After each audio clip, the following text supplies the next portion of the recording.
Baik. Terus, rahsia mulut yang selalu basah. Allah menciptakan mulut sebagai organ badan yang paling basah. Air ludah sentiasa ada di dalamnya tanpa pernah terpisah darinya.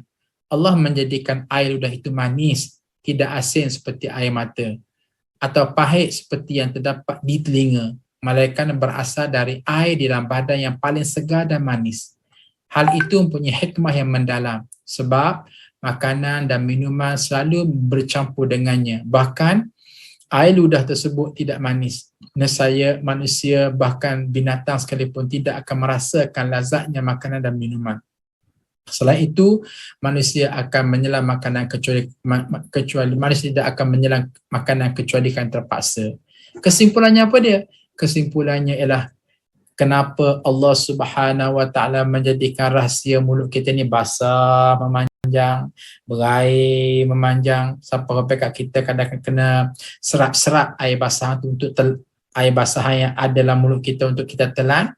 Ada rahsia tersendiri rupa-rupanya supaya merangsang kita ni bila kita nak makan kelak terasa tu rasa manis ada, rasa masin ada, rasa pahit ada, rasa tawar ada, dan rasa yang berbagai itulah yang menjadikan kita sedap, tidak rasa sakit, tak rasa pilu, tak rasa mual makan.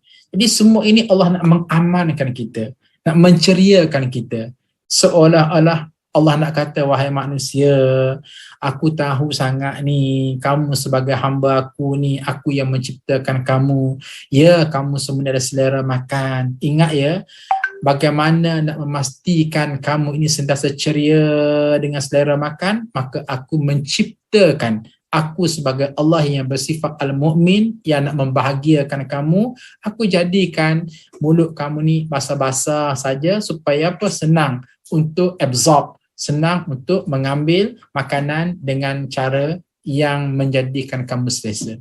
Jadi hadirin muslimin dan muslimat sekalian, ini adalah contoh bagaimana Allah Subhanahu Wa Taala yang bersifat Al-Mu'min pada bab rahsia mulut yang selalu basah.